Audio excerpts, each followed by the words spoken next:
नमस्कार, आप देख रहे हैं केकेडी न्यूज में आपके साथ रुतिका थपलियाल। 10 मार्च को योगी आदित्यनाथ की बड़ी जीत हुई। लखनऊ में रंगों की होली मन रही थी। बीजेपी के जीत के बाद जब उत्तर प्रदेश जश्न मना रहा था तो बाबर भी झूम रहा था, नारे लग रहे थे, मिठाइयां बांट रहा था। एक मुस्लिम युवक का बीजेपी की जीत में इस कदर खुश होना उसकी ही बिरादरी के लोगों को रास नहीं आया और उसे मौत के घाट उतार दिया गया। पहले तो बाबर को धमकियां मिलती थी, लेकिन कोई नहीं जानता था 20 मार्च को जो हुआ वो हैरान करने वाला है। सबसे बड़ा सवाल ये उठता है, क्या किसी पार्टी को समर्थन करेंगे तो जान ले ली जाएगी? इसी बड़े सवाल के साथ हमारे साथ तमाम राजनीतिक दल इस वक्त यहाँ पर जुड़ रहे हैं। आइए उनसे आपको रूबरू कराते हैं।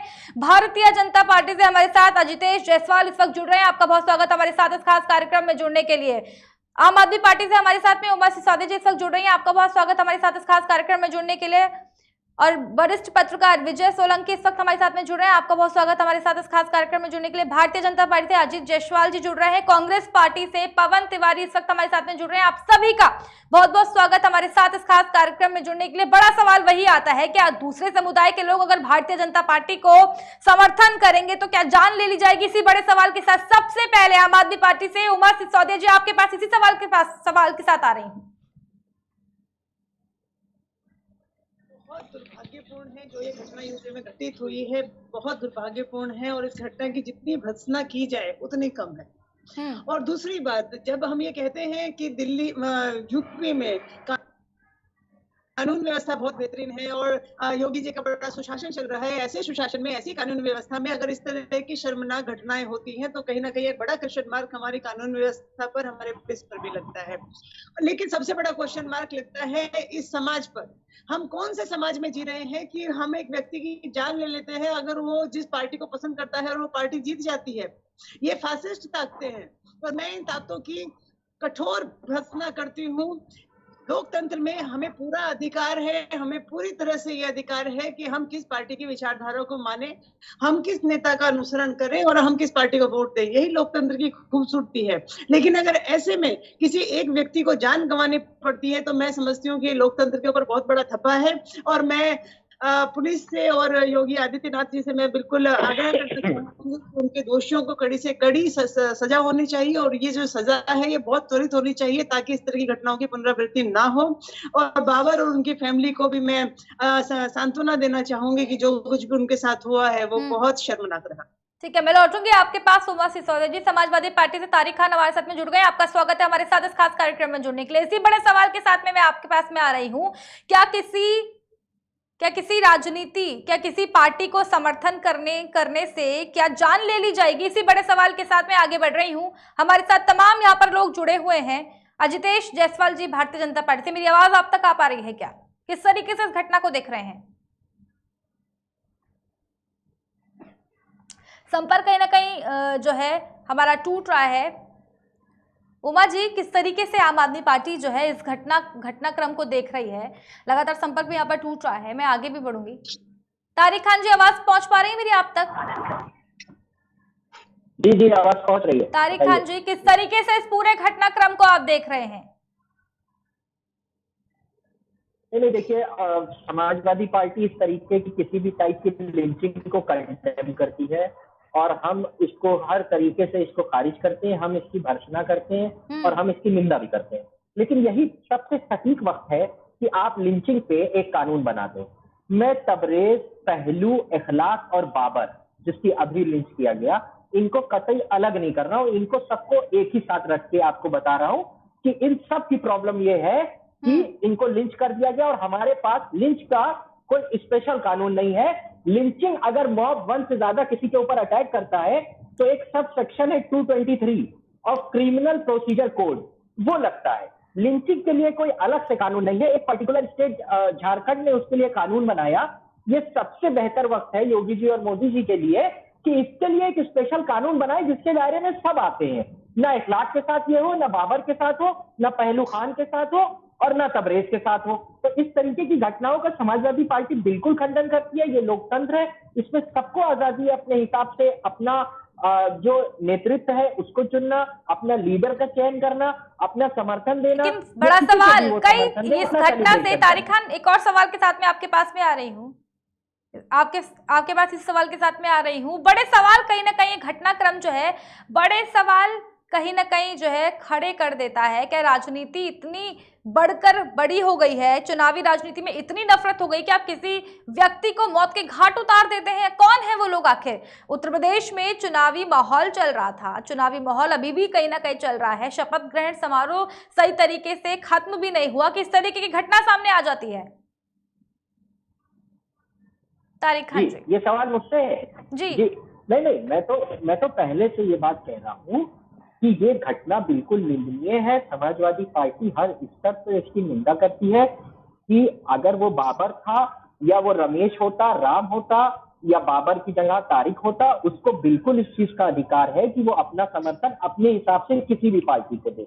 लेकिन सरकार होने के नाते और हमारा विपक्ष होने के नाते ये जिम्मेदारी है कि हम सरकार को बताएं कि इससे अच्छा वक्त नहीं होगा कि आप इस पे एक कानून बना दे। तो न बाबर के साथ ऐसा हो और न जो पहले तबरेज और पहलू खान के साथ हुआ वो भी आने वाले वक्त में किसी के साथ ना हो ऐसा। इसीलिए मैं बाकायदा जो क्रिमिनल प्रोसीजर कोड है उसके तहत ये आता है, जब भी कोई इस तरीके का क्राइम होता है उसके लिए सख्त एक कानून बना दे। ये सरकार तो कानून बनाने के लिए जानी ही जाती है। आपने तमाम कानून बनाए, आपने तमाम ऐसे फैसले लिए लोकसभा में जिसको देखकर लोग दंग रह गए, इंटरनेशनल कम्युनिटी दंग रह गई। आपने सनसनीखेज फैसले लिए, तो आप लिंच पे भी क्यों नहीं एक फैसला लेते हैं जिसको सारे स्टेट मान लेंगे, क्योंकि ये समस्या सभी स्टेट की है। आपकी आवाज रखिए अपनी बात पूरी रखिए तारिक खान जी। जी, तो मैं यही बात कह रहा हूं कि अब ये वक्त आ गया है, सरकार इस चीज को कायदे से सोचे और हम कोशिश करेंगे कि इस चीज को सदन के अंदर भी उठाया जाए। और कहीं से समाजवादी पार्टी इस चीज का समर्थन नहीं करती। हम वायलेंस का और इस तरीके की लिंचिंग का बहुत दिनों से विरोध करते आए। ये मुद्दा अब मुझे जहां तक लगता है हमारे नेता विधानसभा में भी बहुत जल्दी उठाएंगे कि इस पे जल्द से जल्द एक ऐसा कानून बनाया जाए जिससे किसी भी निर्दोष आदमी की लिंच ना की जा सके। जिस तरीके से पिछला इतिहास दिखाता है कि उत्तर प्रदेश में काऊ को लेकर और कई घटनाओं को लेकर मॉब ने लोगों को लिंच कर दिया है, उनसे जबरन कुछ कहलवाने के लिए। वो घटनाएं भी निंदनीय है, ये घटना और निंदनीय है, क्योंकि इस तरीके की लिंचिंग मॉब के हाथ में ये कतई पावर न जाए कि वो किसी पर्टिकुलर वो लिंच करके निकला और उसको लोग माला पहनाने चले जाते हैं। इसका भी मैं खंडन करता हूँ। एक लड़का न्यू दिल्ली में गोली चलाता है, उसको लोग अपनी पार्टी में ज्वाइन करा लेते हैं, इसका भी मैं खंडन करता हूँ। इस तरीके की जितनी भी घटनाएं हैं उनको रोकने के लिए पॉलिटिकल पार्टीज को आगे आना पड़ेगा और इससे बेहतर वक्त नहीं हो सकता कि इस पर एक कानून सबसे बड़ा सवाल वही उठता है, आखिर ऐसे नौबत क्यों आ गई कि एक व्यक्ति को, एक पार्टी को समर्थन करने पर मौत के घाट उतार दिया जाता है? बड़े सवाल हैं, कहीं ना कहीं राजनीति पर बड़े सवाल खड़े करता है, समुदायों के ऊपर कहीं ना कहीं बड़े सवाल खड़े करता है। इसी सवाल के तो आपके पास में इसी सवाल को लेकर के आ रही हूँ। देखिए, ये वाकई में बहुत शर्मनाक घटना है जो कुछ भी उत्तर प्रदेश में हुआ है। और अगर हम बात करें इस बात पर कि उत्तर प्रदेश अपने आप को लगातार ये कहता है कि उनके यहाँ बड़ा सुशासन है और पुलिस उनके यहाँ बहुत बेहतरीन तरीके से काम कर रही है, तो मैं इसका भी खंडन करती हूँ। इतनी बड़ी घटना यूपी में हो जाती है और प्रधानमंत्री जी का कोई जवाब इस पर नहीं आता, योगी आदित्यनाथ जी इस पर कुछ कहते हुए दिखाई नहीं पड़ते हैं। तो कहीं ना कहीं ये चीज मतलब बहुत खतरनाक स्तर तक मैं समझती हूँ कि ये पहुंच गई है। और सरकार को मेरी आवाज आ रही है रितिका जी? हाँ, बिल्कुल आपकी आवाज आ पा रही है, मैं सुन पा रही हूँ आपको। और सरकार को, मैं तारिक भाई की बात से पूरी तरह सहमत हूं, जो मेरे भाई समाजवादी पार्टी के प्रवक्ता यहाँ पर बैठे हुए हैं, कि अब वक्त आ गया है कि हमारी सरकारों को बहुत मतलब इस पर कानून बनाना चाहिए और इसको एक अलग सेक्शन देना चाहिए। खाली इसको मॉब की नहीं, ये इसको एक अलग सेक्शन देना चाहिए और इस पर सख्त सजा होनी चाहिए। फांसी की सजा का प्रावधान भी इस पर होना चाहिए कि आप एक व्यक्ति को जिसका कोई दोष नहीं है, आप सिर्फ क्योंकि वो आपकी बात नहीं मान रहा, क्योंकि उसकी जो आस्थाएं हैं वो अलग है, क्योंकि उसकी जो इच्छाएं हैं वो अलग है, तो आप उसको मार देंगे। ये बिल्कुल गलत है। इससे पहले की बहुत सारी घटनाएं ऐसी हुई हैं जिसमें कि कोई गोवंश लेके जा रहा है, इस तरह की अफवाह उड़ी और आपने उन लोगों को मार दिया। बहुत सारी घटनाएं इस तरह की हुई हैं और इस तरह आज जो घटना हुई है तो वाकई में हृदय विदारक है। तो मैं समझती हूँ कि आपने आज डिबेट का जो विषय रखा है, ये विषय बहुत बेहतरीन विषय आपने रखा, क्योंकि इस तरह की घटनाओं पर चर्चा होना बहुत जरूरी है। चर्चा होगी तो बात दूर तक जाएगी और मैं समझती हूँ कि एक आवाज जब उठेगी तो विधानसभा में और उसके बाद लोकसभा में इसके ऊपर एक कानून पारित होना, मैं समझती हूँ कि उमा जी आपके पास लौटूंगी। हमारे साथ में वरिष्ठ पत्रकार विजय सोलंकी जी जुड़ गए हैं। मेरी आवाज अब तक पहुंच पा रही है सर? विजय सोलंकी जी, मेरी आवाज अब तक पहुंच पा रही है?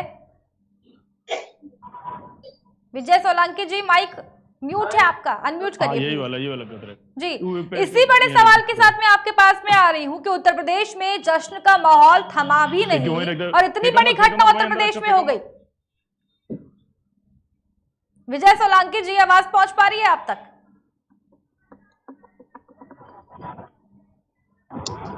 विजय सोलंकी जी, आवाज पहुंच पा रही है आप तक? चलिए भाजपा की तरफ रुख करेंगे। अजितेश जायसवाल जी भाजपा से जुड़े हुए हैं, मेरी आवाज अब तक पहुंच पा रही है?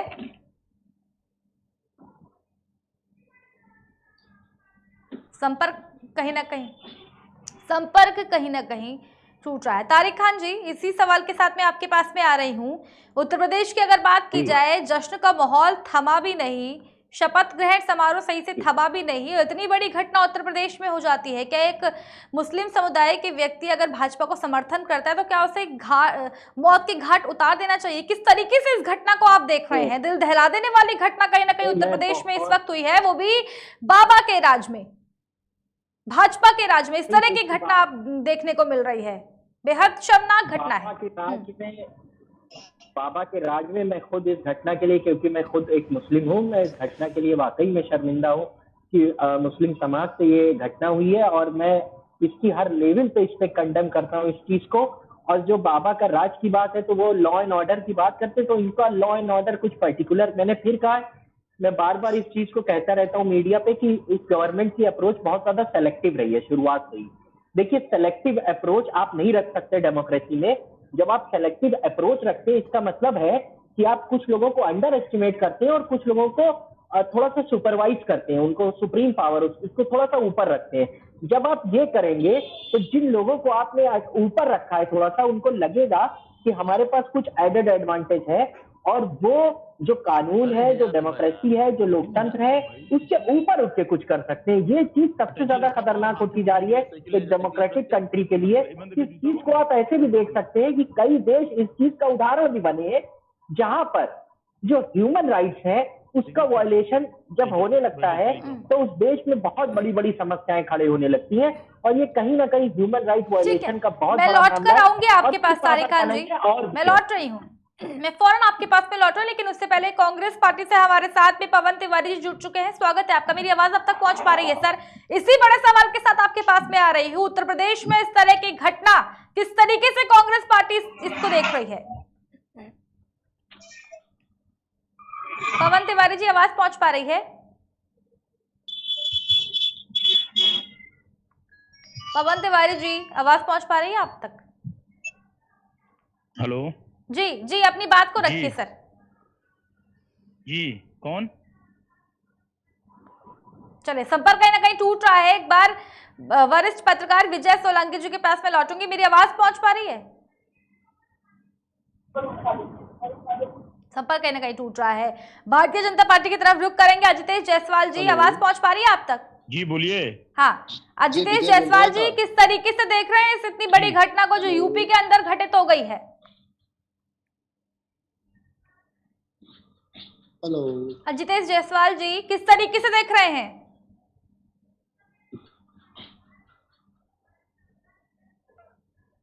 भारतीय जनता पार्टी से अजितेश जायसवाल जी, किस तरीके से इस घटना को देख रहे हैं? मेरी आवाज अब तक पहुंच पा रही है सर?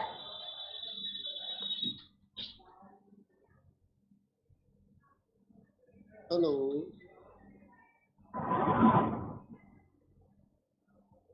पवन तिवारी जी, आवाज पहुंच पा रही है? कांग्रेस पार्टी से हमारे साथ में जुड़े हुए हैं। उमा जी, आपके पास इसी बड़े सवाल के साथ में आ रही हूं। दोषियों को जेल, बेल या खूनी खेल? क्या परिवार में आगे किसी तरह के संकट को किस तरीके से देख रहे हैं? क्या परिवार को आगे कोई संकट हो सकता है क्या? उमा जी, आम आदमी पार्टी से हमारे साथ। देखिए, जो घटना उत्तर प्रदेश में हुई है उसकी जितनी भर्त्सना की जाए वो कम है। लोमहर्षक घटना है, दर्दनाक घटना है, नहीं होनी चाहिए थी। और दूसरी बात, जब बीजेपी इस बात को कहती है कि उत्तर प्रदेश में हमारे पास लॉ एंड ऑर्डर हमने बहुत बेहतरीन किया हुआ है, तो उस लॉ एंड ऑर्डर के होते हुए इस तरह की लोमहर्षक कांड उत्तर प्रदेश में हो जाता है और हम लोग हाथ पर हाथ धरे हुए बैठे हैं। हम लोग जो बात मेरे अभी समाजवादी पार्टी के भाई प्रवक्ता बोल रहे थे कि इस तरह की घटनाओं पर त्वरित कार्रवाई होनी चाहिए और अलग से कानून होना चाहिए, ताकि और त्वरित कार्रवाई होकर दोषियों को सख्त से सख्त सजा होनी चाहिए, ताकि जो दूसरे लोग हैं जो अपराध करना मतलब अपराध कर सकते हैं उनको एक संदेश पहुंचे कि अगर आप इस तरह की घटनाओं को अंजाम देंगे तो आपके साथ इतना बुरा हो सकता है। लेकिन बहुत मतलब अनफॉर्चुनेट बात यह है कि उत्तर प्रदेश में लॉ एंड ऑर्डर जो है वो सिर्फ कुछ लोगों के लिए सही काम करता है और कुछ लोगों के लिए काम नहीं करता। इसका एक बड़ा उदाहरण हमने अभी देखा है कि उन्नाव कांड के जो दोषी थे उनको वहां पर छोड़ दिया गया। मतलब कितना लोमहर्षक बात ये थी कि इतना बड़ा कांड देश ने देखा, इतनी बड़ी चर्चाएं पूरे टीवी पर रही है, उसके बावजूद भी उनको बेल मिल जाती है। तो मैं समझती हूँ कि इससे तो रेप की जो केसेस हैं या जो महिलाओं के ऊपर अत्याचार जो केसेस हैं उसमें लोगों का डर ही खत्म हो जाएगा कि ठीक है कोई बात नहीं, 4-6 महीने जेल में रहेंगे, उसके बाद तो छूट के बाहर आ ही जाएंगे। तो इस तरह की जो घटनाएं उत्तर प्रदेश में खासतौर पर है, देखिए हमारी उत्तर प्रदेश जो है बहुत थिकली पॉपुलेटेड एरिया है, बहुत घनी आबादी वाला एरिया है। ऐसी घनी आबादी में अपराध होना भी लाजमी है, ज्यादा अपराध भी वहाँ, अपराध का रेट भी वहाँ पर ज्यादा है। लेकिन अगर ऐसे में पुलिस प्रशासन जो है वो सही तरीके से काम ना करे तो इस तरह की घटनाओं की जो संख्या है वो बिल्कुल बढ़ जाएगी। बिल्कुल उमा जी, एक और बड़ा सवाल मैं आपसे यहाँ पर लेना चाहूंगी। अगर उत्तर प्रदेश की बात की जाए, क्या उत्तर प्रदेश में बीजेपी के लिए जो काम कर रहे हैं, जो मुस्लिम समुदाय के जो लोग काम कर रहे हैं, बीजेपी का समर्थन कर रहे हैं, क्या उनको आगे भी किसी चीज का खतरा है? क्योंकि भारतीय जनता पार्टी की 5 राज्यों में बात की जाए, 5 राज्यों में से 4 राज्यों में ऐतिहासिक जीत कहीं ना कहीं भारतीय जनता पार्टी ने हासिल की है। मुस्लिम समुदाय के लोगों ने भी उन्हें जो है समर्थन किया है। लेकिन इस तरह की घटना आगे की जो मुसलमान हैं किस तरीके से देख रही हैं कि क्या आगे भी किसी तरीके से किसी मुसलमान के लिए कोई खतरा है क्या, अगर कोई भाजपा को समर्थन करता है तो? देखिए, जिस तरीके से इस राजनीति ने हमारे देश की गंगा जमुनी तहजीब को और हमारे भाईचारे को बांट कर रख दिया गया है, ये घटना उसी की परिणति है कि अगर आपने भाजपा को वोट दिया तो आप सच्चे मुसलमान नहीं हैं और अगर आपने भाजपा को वोट नहीं दिया तो आप सच्चे हिंदू नहीं है। ये जो बांट दिया गया है इस पूरे समाज को, ये सबसे बड़ा मैं कहती हूँ दोष है इस समय जो भाजपा ने, और इसकी शुरुआत भाजपा ने खुद की है। इस घटिया राजनीति की शुरुआत, धर्म की राजनीति की शुरुआत भाजपा ने खुद की है कि अगर आप सच्चे मुसलमान हैं तो आप भाजपा को वोट नहीं करेंगे और अगर आप सच्चे हिंदू हैं तो आपको भाजपा को ही वोट करना है। अगर आपने किसी दूसरी पार्टी को वोट किया तो इसका मतलब आप हिंदू नहीं है, आप अपने धर्म में आस्था नहीं रखते। घटिया बातें, बहुत घटिया बातें हैं। लेकिन मैं समझती हूँ कि जो घटना पावर भाई के साथ हुई है, इस तरह घटनाओं की पुनरावृत्ति ना हो, ऐसे में मुस्लिम समाज के लोगों को जरूर सामने आना पड़ेगा, अपने लोगों से बात करनी पड़ेगी और जो प्रबुद्ध वर्ग है, हमारा जो प्रबुद्ध वर्ग है, इसमें हिंदू मुस्लिम सभी लोग शामिल हैं, इस समाज को ही आगे आना पड़ेगा, तभी हम इस तरह की मानसिकता को रोक सकते हैं। अन्यथा एक घटना हुई है, आगे और घटनाएं भी हो सकती है। मुझे इसी बात का बड़ा अंदेशा है कि आगे इस तरह की और घटनाएं भी हो सकती है। बिल्कुल, मैं आपके पास पे लौटूंगी। अजितेश जी इस वक्त हमारे साथ में जुड़ गए हैं भाजपा से, मेरी आवाज आप तक पहुंच पा रही है सर? जी आ रही है, बोलिए। किस तरीके से देख रहे हैं, उत्तर प्रदेश में इतनी बड़ी घटना हो गई, भारतीय जनता पार्टी की ऐतिहासिक जीत, वहीं जो है बाबर खुशी मना रहा था, झूम रहा था, मिठाई बांट रहा था, लेकिन इस तरह की इतनी भयावह घटना उत्तर प्रदेश में हो गई है, किस तरीके से देख रहे हैं? देखिए, घटना जो घटित हुई है उसमें कहीं ना कहीं पहले से ही एक राजनीतिक दल के कार्यकर्ताओं का उसमें पूरा हाथ है और उत्तर प्रदेश की सरकार ने बहुत ही जल्द चारों आरोपियों को गिरफ्तार भी कर लिया है। सबके ऊपर कौन है राजनीतिक दल? अब तो देखिए सब कोई जानता है कि वो पार्टी का प्रचार कर रहा था, किस पार्टी की जीत पे जश्न मना रहा था और किस पार्टी की हार पे वो लोग दुखी थे, जो जिसके जश्न से वो लोग नाराज थे, उसकी हत्या कर दी गई है। माननीय मुख्यमंत्री जी के संज्ञान में मामला आया, उन्होंने 2 लाख रुपया भी आर्थिक मदद किया और 4 आरोपी जो हैं उनको तत्काल गिरफ्तार किया गया। कुछ पुलिस कर्मियों पे भी गाज गिरी है लापरवाही बरतने के मामले में। माननीय मुख्यमंत्री जी के ओर से बहुत ही गंभीरता के साथ इस घटना पे इसकी मॉनिटरिंग करते हुए कार्रवाई की गई है। कोई भी अपराधी जो है बच नहीं पाएगा, ना ही उत्तर प्रदेश में ऐसी कभी दोबारा घटना करने की किसी की हिम्मत होगी। उत्तर प्रदेश के ऊपर भी कई तरह के सवाल खड़े कर दिए इस घटना ने। जी देखिए, उत्तर प्रदेश की जो सरकार है, माननीय महाराज जी की सरकार को स्थिर करने की, सरकार पे दाग लगाने की कुछ लोगों की मंशा रहती है कि वो ऐसी घटनाएं करें, सरकार को बदनाम करे। लेकिन सरकार इतनी सख्ती के साथ ऐसे लोगों के साथ निपटेगी, वो अपने ऐसे मंसूबे में कामयाब नहीं होंगे। और सरकार की जो सख्त छवि है, जिस छवि पे हमने सरकार बनाई, सख्त लॉ एंड ऑर्डर पे हमने जो सरकार बनाई है, जनता ने जिस मुद्दे पे चुना, वो सबसे बड़ा मुद्दा था लॉ एंड ऑर्डर का। उस मुद्दे पे सबसे ज्यादा हम खरे उतरेंगे, हमारी सरकार खरी उतरेगी। इस बात का प्रमाण है कि चंद दिनों के अंदर ही चारों आरोपियों की गिरफ्तारी भी हो गई और बहुत ही जल्दी उनके ऊपर गंभीर धाराओं में मुकदमा दर्ज करके जेल भी भेज दिया जाएगा। बीजेपी को समर्थन करना कहीं ना कहीं एक उस मुस्लिम युवक के लिए बहुत भारी पड़ गया है। अजितेश जायसवाल, देखिए, ये तो सोचना होगा लोगों को। आज मुसलमान समाज भारतीय जनता पार्टी से जुड़ रहा है तो हमारी नीतियों की वजह से हमने सबका साथ सबका विकास के तहत जो योजनाएं चलाई हैं, हर एक व्यक्ति, चाहे वो मुसलमान हो चाहे हिंदू हो, बिना किसी भेदभाव किए जो योजना का लाभ दे रहा है, उससे प्रभावित होकर मुस्लिम समाज आज भारतीय जनता पार्टी जुड़ने का आतुर है। तो कुछ अराजक तत्व, कुछ राजनीतिक पार्टियों के आम आदमी तत्व जो चाहते हैं कि मुस्लिम समाज, आम आदमी पार्टी कह रही है कि भारतीय जनता पार्टी की करतूतों की वजह से कहीं ना कहीं इस घटना का अंजाम हुआ है, क्योंकि भारतीय जनता पार्टी जो है कहीं ना कहीं इस तरीके की बातें कहीं ना कहीं करती है कि जो सच्चे हिंदू होंगे वो भाजपा को समर्थन करेंगे। इस तरीके की घटना, इस तरीके का जो ऑरा है, कहीं ना कहीं वो बीजेपी ने ही सेट किया है। देखिए, आम आदमी पार्टी के जो प्रवक्ता है अपनी हार से अभी भी बौखलाए हुए हैं और 10 मार्च को जो परिणाम आया था, उस परिणाम को देख के अभी तक सदमे से बाहर नहीं आ पाए, इसलिए वो जो कुछ भी अनाप शनाप बक सकते हैं।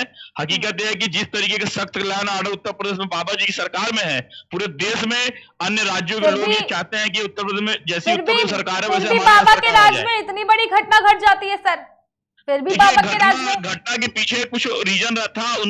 उसका पहले से प्लान था सरकार को अस्थिर करने का। मुस्लिम समाज के नौजवान जब जुड़ रहा है उसको मार दिया था कि जुड़ न पाए।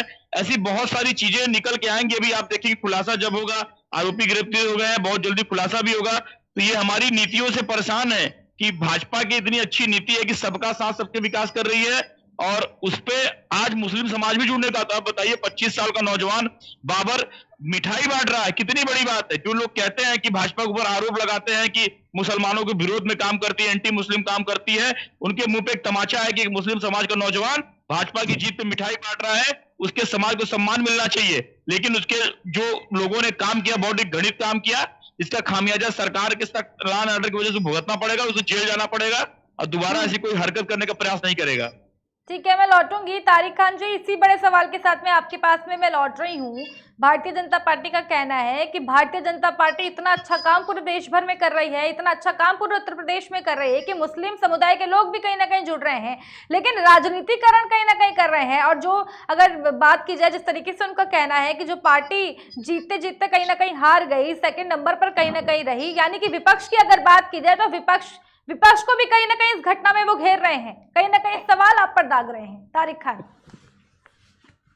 नहीं, ये सवाल इनका एकदम नहीं जायज है। हम एकदम जो बेसिक डेमोक्रेटिक राइट है हम उसके लिए खड़े हुए हैं। वो चाहे वो बाबर हो या कोई भी हो, चाहे बाबर हो और चाहे राम हो या रहीम हो, उनका ये डेमोक्रेटिक राइट है कि वो किसका समर्थन करें। वो बीजेपी का भी कर सकते हैं, वो समाजवादी का भी कर सकते हैं। लेकिन एक बात मैं यहाँ पर उठाना चाहता हूँ, इनके डुमरियागंज के विधायक थे, जिस टाइम चुनाव चल रहा था उन्होंने एक स्टेटमेंट दिया था और इस चीज को लेकर समाजवादी पार्टी उस वक्त पे विधानसभा वो चुनाव आयोग के पास भी गई थी। उन्होंने कहा था जो बीजेपी को वोट नहीं देगा वो हिंदू है ही नहीं। अब आप बताइए कि इस तरीके के स्टेटमेंट एक सिटिंग एमएलए दे, जबकि वो हार गए, मेरे ख्याल से वो वहां से हार गए, लेकिन इस तरीके के स्टेटमेंट बीजेपी ने बहुत पहले चुनाव से ही स्टार्ट कर दिए थे। ठीक है, जवाब लेंगे। जवाब अजितेश जायसवाल जी इन बातों को कहीं ना कहीं नकार रहे हैं। अजितेश जायसवाल जी, इसी सवाल पर आपका जवाब। मैं बताऊं, आज माननीय प्रधानमंत्री मोदी जी की वजह से मुस्लिम समाज का भी बहुत ज्यादा झुकाव भारतीय जनता पार्टी की तरफ हो रहा है, जिसकी वजह से हमने उत्तर प्रदेश सहित 4 राज्यों में विजय हासिल किया। तो कहीं ना कहीं ये बहुत बड़ा जांच का विषय है कि जिस अपराधी ने घटना की है उसके पीछे किन किन लोगों का हाथ है, उसको उसी घटना करने के लिए किसने कहा होगा। ऐसी बहुत सी चीजें भी बातें निकल के आएंगी, बहुत सारी चीजें क्लियर होगी। आप देखते रहिए कि 2 दिन में उत्तर प्रदेश की सरकार बहुत तेजी से इस मामले को समझ रही है। जो अधिकारी है उसको लगाया गया है कि इसकी घटना में संलिप्त सारे लोगों को पब्लिक के सामने लाया जाए। ये बहुत दुर्भाग्यपूर्ण है। अब मुस्लिम समाज के लिए बहुत बड़ा, आप आज सोचिए पूरा देश भाजपा के साथ है, पूरा 4 राज्य की सरकार में भाजपा ने पूर्ण बहुमत सरकार बनाई। अगर मुस्लिम समाज का नौजवान जुड़ रहा है तो कहीं ना वो भी अपने समाज का हित करेगा। मुस्लिम समाज को मुख्य धारा में लाने के लिए आज आपने देखा होगा भारतीय जनता पार्टी ने एक मिनिस्टर बनाया, वो भी ना कोई एमएलए है, ना कोई एमपी है, ना कोई जिला पंचायत सदस्य है, वो भारतीय जनता पार्टी के अल्पसंख्यक मोर्चा के प्रकोष्ठ में थे, दानिश साहब जी। उनको भारतीय जनता पार्टी ने मंत्री बना के कितना बड़ा काम मुस्लिम समाज के लिए किया है।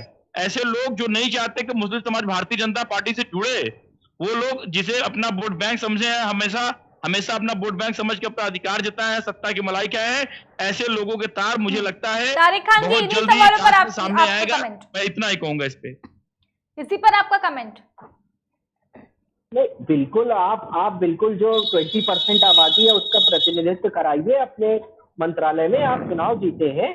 मगर ये बेसिक सवाल है, हम इस घटना को कंडेम करते हैं। ऐसे ही बीजेपी को भी अपने एमएलए जो इस तरीके की बातें आज से 3 महीना पहले कर रहे थे कि अगर वो बीजेपी को पोल नहीं करता है तो आप हिंदू है ही नहीं। ये बहुत इंपॉर्टेंट है कि डेमोक्रेसी में जहां पर लोकतंत्र है उसमें इस तरीके का धर्म का इस्तेमाल किया जाए। वैसे ही दोनों समाज को और किसी भी पार्टी को इस बात का ख्याल रखना चाहिए कि उनके लीडर ऐसी बात ना करें। मगर इनकी पार्टी के लीडर खुलेआम इस तरीके की बात करते रहे हैं जो कि कहीं ना कहीं समाज को बांटने का काम करती है और प्रो हिंदू हो जाती है और एंटी मुस्लिम हो जाती है। आप लिंच पे कानून न बनाने की वजह क्या है? आप बड़े हिमायती हैं मुस्लिम औरतों के लिए लेकिन कानून तारिक बना जी, देते कि बीजेपी तो कह रही है कि वो इतना अच्छा काम, बीजेपी कह रही है कि एक पर्टिकुलर एक पार्टी का वोट बैंक है और वो नहीं चाहते कि वो जो है पर्टिकुलर जो समुदाय है वो बीजेपी से कहीं ना कहीं कनेक्ट हो, इसलिए इस तरह की घटना कहीं ना कहीं हो गई यूपी में। आप काम तो करें मुसलमानों के लिए। आपने कौन सा काम किया है मुसलमानों के लिए? आपने माइनॉरिटी डिपार्टमेंट को खत्म ही कर दिया। उसका सेंट्रल का बजट इन्होंने 97% घटा दिया, खत्म कर दिया उस डिपार्टमेंट को। आप माइनॉरिटीज की बात किस मुंह से करते हैं? लेकिन भाजपा तो कह रही है सबका साथ सबका विकास। तारिक जी, भाजपा कह रही है सबका साथ सबका विकास, उसमें हिंदू भी आ रहे हैं, उसमें मुस्लिम भी आ रहे हैं। मैं यहाँ पर इनकी जितनी निंदा होगी बीजेपी की करनी पड़ेगी और मैं बिल्कुल खुले मन से इस मामले में आम आदमी पार्टी की तारीफ भी करूंगा। जिस तरीके से वो गवर्नमेंट चलाते हैं वो एक बेहतर तरीका है। जहां भी वो सरकार में आते हैं, हम भी लड़ते हैं चुनाव, वो भी लड़ते हैं, मगर इनका तरीका जहां पर ये रिलीजन को एक बहुत बड़ा बेस बनाते हैं, वो वाकई में किसी भी सिविल सोसाइटी के लिए, मेरे वर्ड्स को समझने की कोशिश करिएगा, सिविल सोसाइटी जहां पर एक मिक्स्ड पॉपुलेशन रहती है, इंडिया जैसा देश जहां 2 किलोमीटर पर भाषा और जाति और धर्म बदल जाते हैं, वहां पर इस तरीके की जो इनकी पॉलिटिक्स है वो आने वाले फ्यूचर में बहुत घातक होगी। और इस चीज को सबसे ज्यादा पहले हमारे मेजॉरिटी के जो हिंदू भाई हैं उनको समझना पड़ेगा कि ये जो बीजेपी की पॉलिटिक्स है इससे जितनी जल्दी वो बाहर आएंगे बहुत बेहतर होगा उनके लिए। ये जिस तरीके से पोलराइज करते हैं धर्म के नाम पर, उससे बाहर आना पड़ेगा। क्योंकि क्यों आप एक लड़का अगर दिल्ली यूनिवर्सिटी में जाकर बच्चों पे गोलियां चलाता है, वो जामिया यूनिवर्सिटी में गोली चलाता है, आप कल उसको अपने यहाँ संगठन में कोई पद दे देते हैं? जिस आदमी ने पहलू खान को जिन लोगों ने मारा था उसको आप जब वो जेल से छूटता है माला पहनाते हैं। ये कहीं ना कहीं सेलेक्टिव अप्रोच नहीं है क्या आपकी? तो आप उस सेलेक्टिव अप्रोच से बीजेपी बाहर आए। और ये आते क्यों नहीं है? क्योंकि उसी सेलेक्टिव अप्रोच पे इनको सत्ता मिलती है। मेरा खुला आरोप है ये कि उसी सेलेक्टिव अप्रोच पर ये सत्ता लेते जा रहे हैं और इनके पास कुछ भी नहीं है। बिल्कुल आगे बढ़ेंगे। हमारे साथ तमाम और लोग भी जुड़े हैं। पत्रकार विजय सोलंकी जी इस वक्त जुड़े हैं, संपर्क कहीं ना कहीं टूट रहा है। पवन तिवारी जी, मेरी आवाज पहुंच पा रही है? कांग्रेस पार्टी से इस वक्त हमारे साथ में जुड़े हुए हैं। पहुंच रही है जी, पवन तिवारी जी अपनी बात को रखिए। किस तरीके से देख रहे हैं उत्तर प्रदेश में इतनी बड़ी घटना हो गई है? देखिए, अभी को बात स्पष्ट तौर पर करूंगा कि भाजपा ने कहा कि देश सबका विकास है। देखिए संपर्क कहीं ना कहीं पवन तिवारी जी से टूट रहा है, आपकी आवाज साफ नहीं आ पा रही है। उमा जी, एक सवाल आपके पास में आ रही हुई इस सवाल को लेके, अगर राजनीति की बात की जाए, अगर बाबर की बात की जाए, जिस तरीके का पूरा घटनाक्रम था, किस तरीके से देख रहे हैं धर्म को लेकर के? कहीं ना कहीं ये जो था पूरा घटनाक्रम हुआ, रंजिश थी या राजनीति का कहीं ना कहीं शिकार हुए हैं? किस तरीके से आम आदमी पार्टी इस चीज को देख रही है? देखिए, बिल्कुल आपकी बात बिल्कुल सही है कि बाबर जो है वो धर्म की घटिया राजनीति का शिकार हुए हैं और वो राजनीति बीजेपी ने शुरू की है। बीजेपी के प्रवक्ता मेरे भाई अभी बैठे हुए थे, वो समाजवादी पार्टी के प्रवक्ता भाई की बात का जवाब ही नहीं दे रहे हैं कि आपके विधायक ने चुनाव के दौरान ये कहा कि जो बीजेपी को वोट नहीं करेगा वो एंटी हिंदू है, वो असली हिंदू है नहीं। उसके बाद इस बात का प्रवक्ता जी के पास, महोदय के पास कोई जवाब नहीं था। वो बातों को घुमा फिराकर फिर वहीं लेकर गए। और ये सिर्फ यूपी के चुनाव में नहीं हुआ, हमने दिल्ली के चुनाव में इनका घटियापन देखा है जिस समय, और जो दिल्ली में जो उसके बाद दंगे बीजेपी ने कराए उसमें हमने इनका घटियापन देखा है। किस तरीके से देश को, समाज को बांटने की राजनीति इन्होंने की, और उसी का प्रतिफल ये है कि आज बाबर जैसे नौजवान की हत्या हो जाती है। अब इसके पीछे जांच का विषय है कि कौन लोग थे, क्यों ये हत्या हुई, लेकिन हमारा समाज किस तरफ जा रहा है ये हम सब लोगों को बैठकर सोचने की बात है। अगर ये घटना इसी तरह से बढ़ती रही तो रितिका जी, मैं आपको बिल्कुल दावे के साथ इस बात को कहती हूँ कि आज से 20-25 साल बाद हमारे देश में गृह युद्ध के आसार हो जाएंगे। हिंदू मुस्लिम एकदम एक दूसरे के खून के प्यासे हो जाएंगे अगर हमने अभी से समाज के अपने जो प्रेम का जो हमारे बंधन है उन बंधनों को मजबूत नहीं किया तो। लेकिन अगर इसी तरीके से बीजेपी की राजनीति चलती रही और इसी तरीके से समाज को बांटने की राजनीति चलती रही तो एक ना एक दिन हमारे देश में भी इस तरह के हालात होंगे कि हिंदू और मुस्लिम एक दूसरे के लिए आमने सामने तलवार लेकर खड़े होंगे। और कहीं ना कहीं इसके लिए बीजेपी पूरी तरह से दोषी है, और दोषी वो सब लोग भी हैं जो बीजेपी की इस घटिया घृणित मानसिकता के वशीभूत होकर उनको वोट करते हैं और उनको सभी राज्यों में जिता रहे हैं। 5 राज्यों में से 4 राज्यों में भारतीय जनता पार्टी की ऐतिहासिक जीत, जनता कहीं ना कहीं समर्थन कर रही है बीजेपी का।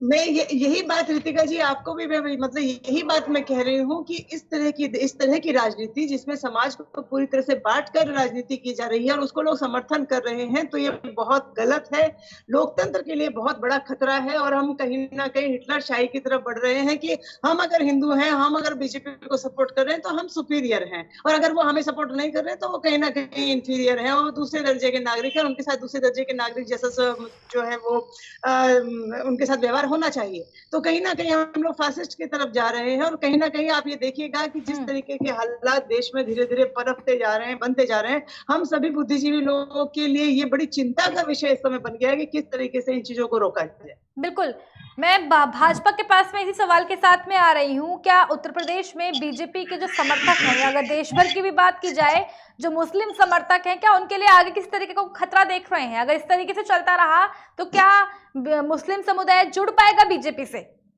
किस तरीके का खतरा देख रहे हैं अजितेश जायसवाल जी?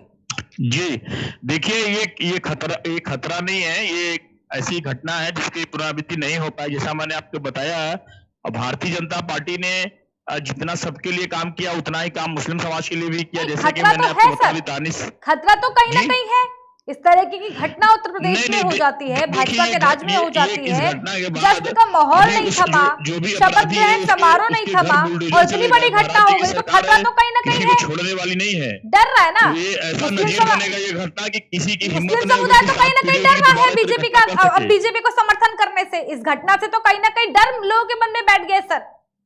नहीं, देखिए, पूरी इस सिर्फ मुस्लिम समाज की ही नहीं, पूरे प्रदेश के 21 करोड़ से ज्यादा की आबादी हमारे प्रदेश की, सबकी सुरक्षा करना हमारी सरकार की जिम्मेदारी है। और कहीं ना कहीं बखूबी हमारी सरकार बखूबी निभा भी रही है। और ऐसी घटना न हो इसकी भी पूरी व्यवस्था की जाएगी। ऐसी कानून के माध्यम से उसे ऐसी कड़ी सजा दी जाएगी। एक घटना या नजीर बनेगी और दोबारा कभी ऐसी कोई घटना करके हिम्मत नहीं कर, चाहे वो कोई भी कार्यकर्ता हो, किसी भी कार्यकर्ता के साथ, किसी भी आम जनमानस के साथ ऐसी घटना ना हो, इसकी पूरी व्यवस्था सरकार द्वारा की जाएगी। बिल्कुल, एक आखिरी कमेंट। पूरा भरोसा है, सरकार इस वादे के साथ है, सबको सुरक्षा देने के वादे के साथ ही वापसी आई है। बिल्कुल, एक आखिरी कमेंट आपका 1-1 मिनट का, उसके बाद खत्म कर रहे हैं इस डिबेट को। वक्त हो गया हमारे अगले कार्यक्रम का। सबसे पहले तारिक खान, आपके पास में एक आखिरी कमेंट ले रहे आ रही हूँ। जी, मैं तो सीधे हेलो, आवाज आ रही है मेरी? जी, मैं तो सीधे ये कहूंगा कि ये अब फिर से वही बात रिपीट करूंगा अपनी कि ये सबसे बेहतर वक्त है, आए कानून बनाए, हम भी और हमसे भी चर्चा करें, हमसे भी उस पर राय मशवरा करें। हम उत्तर प्रदेश के प्रमुख विपक्षी दल हैं, हम उस पर राय देंगे। लेकिन सबसे अच्छा है कि ये जो मॉब अपने हाथ में कंट्रोल लेना चाह रहा है, उस चीज को रोकना बहुत जरूरी है, क्योंकि ये कहीं भी दिख सकता है। ये मॉब की शक्ल में कुछ भी कर सकता है। और ये मॉब, अगर मॉब को ये लगने लगेगा कि हम कुछ भी करने के बाद हम बच भी सकते हैं, तो ये वाकई में बहुत ज्यादा घातक हो जाएगा। इसलिए मैं भारतीय जनता पार्टी से हाथ जोड़कर विनती भी करता हूँ, क्योंकि विपक्ष इस तरीके की विनती नहीं करता है, वो तो लड़ता ही रहता है कि ये बहुत अच्छा वक्त है। मैं आपसे हाथ जोड़ के कहता हूँ कि इस पे आप कानून बनाइए और माइनॉरिटीज को सुरक्षा दीजिए, जिसमें सब आ जाए और मॉब, कतई मॉब के हाथ में ये पावर ना हो कि वो कुछ भी कर लेंगे, उसके बाद उनको सुपरमेसी फील होगी और वो उस घटना से निकल के बाहर आ जाएंगे और फिर वो नेता बन जाएंगे। ये 3 स्टेप है। इन स्टेप जो ये 3 चल रहे हैं नेता बनने के, अलग किस्म के नेता हिंदूवादी जो बनते जा रहे हैं, कट्टर हार्डलाइनर बनते जा रहे हैं, उसको रोकने की बहुत ज्यादा तारिक जी, जरूरत है। लेकिन योगी आदित्यनाथ ने जो है, मुख्यमंत्री योगी आदित्यनाथ ने आश्वासन दिया है, वो जांच की बात भी कर रहे हैं कि इसकी पूर्ण रूप से जांच भी होगी। देखिए, समाज अपना ताना बाना खुद बुनता है, हर जगह पुलिस नहीं खड़ी रह सकती है। और एक तो दूसरी बात में उसकी भी, क्योंकि इनका जो मुआवजा है वो बहुत कम है, इनको बढ़ाना चाहिए उस मुआवजे को, क्योंकि उसके यहाँ अर्निंग वाला और कोई है नहीं। उसके घर वालों से हम सिंपैथी रखते हैं और हम समाजवादी की तरफ से भी उसको बिल्कुल मदद देने की हम लोग कोशिश करेंगे। अभी इस तरीके की कोई बात नहीं है। जायसवाल जी, मुआवजा बढ़ाने की बात भी कहीं ना कहीं तारिक खान कर रहे हैं, समाजवादी पार्टी कर रही है कि उनके घर में एक अकेले वही व्यक्ति थे कमाने वाले, घर में और कोई कमाने वाला भी नहीं है, बच्चे भी हैं, तो क्या मुआवजे को लेकर के क्या कुछ कहेंगे? देखिए, जो मुझे जानकारी है 2 लाख रुपए अभी माननीय मुख्यमंत्री जी ने मुख्यमंत्री राहत कोष से दिया है और बहुत ही जल्दी इस पे अन्य भी सहायता जो भी हो सकेगा सरकार करेगी, क्योंकि ये मामला बहुत ही गंभीर है और पूरे प्रदेश की निगाहें, प्रदेश सरकार की निगाहें इस पे है। अभी हमारे जो नया सरकार मंत्री बने हैं दानिश आजाद जी, वो भी पीड़ित के घर जाएंगे, ऐसा जो हमारी सूचना है। और बहुत सारी ऐसी अपने स्तर सरकार मदद करेगी और सरकार भी चाहेगी कि इतनी कड़ी से कड़ी सजा मिले अपराधियों की, दोबारा ऐसी कोई घटना ना हो उत्तर प्रदेश में। ठीक है, बहुत बहुत धन्यवाद आप सभी का हमारे साथ इस खास कार्यक्रम में जुड़ने के लिए। आम आदमी पार्टी से उमा सिसोदिया जी हमारे साथ में रही, आपका बहुत धन्यवाद हमारे साथ इस खास कार्यक्रम में जुड़ने के लिए। तारिक खान समाजवादी पार्टी से हमारे साथ में जुड़े, आपका बहुत धन्यवाद हमारे साथ इस खास कार्यक्रम में जुड़ने के लिए। अजितेश जायसवाल जी भारतीय जनता पार्टी से हमारे साथ में जुड़े, आपका बहुत धन्यवाद हमारे साथ इस खास कार्यक्रम में जुड़ने के लिए। कांग्रेस पार्टी से पवन तिवारी हमारे साथ में जुड़े, आपका बहुत धन्यवाद हमारे साथ इस खास कार्यक्रम में जुड़ने के लिए। खास कार्यक्रम में केवल इतना ही, बने रहिए हमारे साथ, देखते रहिए केकेडी न्यूज।